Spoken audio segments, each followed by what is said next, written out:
আসসালামু আলাইকুম রহমতুল্লাহি ওয়া সবাই ভালো আছেননি? 10-11 মাস হয়ে গেছে সৌদি আরবে তুমি দেশে আইছি। কাম কাজ করি না, কিছু ঘুমাই আর খাই। সৌদি আরবে বয়ে বয়ে একটা নিয়ত করছিলাম যে দেশে যে একটা গরুর খামার দিমু তো দূরের কথা ভাই, আজকে 10 মাস ধরে আইছি, একটা ঘরেরটাও আমার পকেটের ভিতরে নেই। খাইয়া লইয়া হয় মানে হয়ে গেছি। বাহিরের থেকে ভুলও কেউ ভাই একবারে আসবেন না, কমের পক্ষে ছুটিতে আসবেন। আমি একবারে আইয়া ভাই যে ধরাটা খাইছি, আমি যদি ছুটিতে আইতাম এই ধরাটা খাইতাম না। এই যে ছুটিতে এলে ধরাটা খাইতাম না কেমনে ভাই? আবার যাইতাম, আবার যাইলে আবার কিছু টাকা পয়সা কামাই করে খামাটা দিতে পারতাম ভাই। এই শিক্ষাটা তো ভাই অন যে শিক্ষাটা দেশে পাইছি, এই শিক্ষাটা ভাই বিদেশে থাকতে পাইনি। বিদেশে যদি থাকতে পাইতাম ভাই, হলে আর আমি জীবনও আইতাম না একবারে।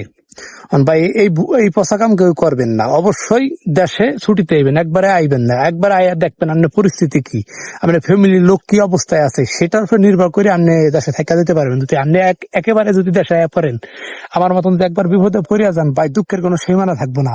আর আমি পারতাছি না বাড়িতে থাকতে, না পারতাছি মানে এই বাহিরে যাইতে, কোনো তারিখ আমার হইতাছে না।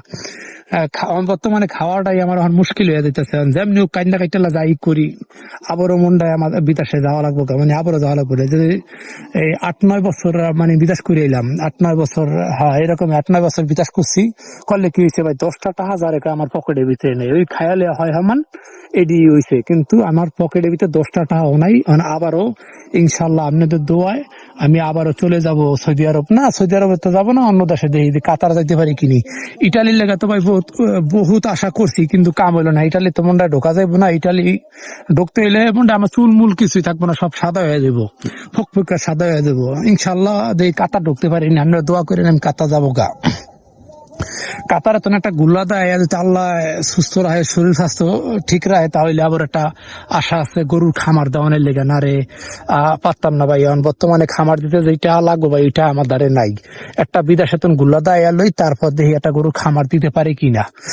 এছাড়া কাম হইতো না। আবার কিছু কিছু আমি তো দেশে ভাই কাজও করি, কাজ করলো ভাই আগের মতন কাজ নেই। আগে আমি বাবুর্চি কাম করতাম, বাবুর্চি কামে যে পয়সাটা পাইতাম অন হেরম নেই।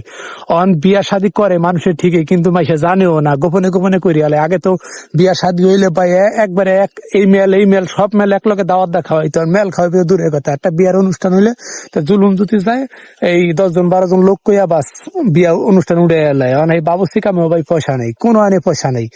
বিদেশ যাওয়া ছাড়া ভাই কোনো কাম হইব না। ইনশাল্লাহ আমরা দোয়া করবেন, আমি বাহিরে যাবো। আমার নিয়ে আছে, আমি কাতার যাবো। কাতার যাইয়া পরে দেখি কানাডার লেগে আমার পাসপোর্ট জমা দিব। যদি কানাডা যদি যাইতে পারি তা আলহামদুলিল্লাহ, না যাইতে পারি কি করে, কাতার 1 বছর 2 বছর যাই কাম করি আবার দেশে আসুম।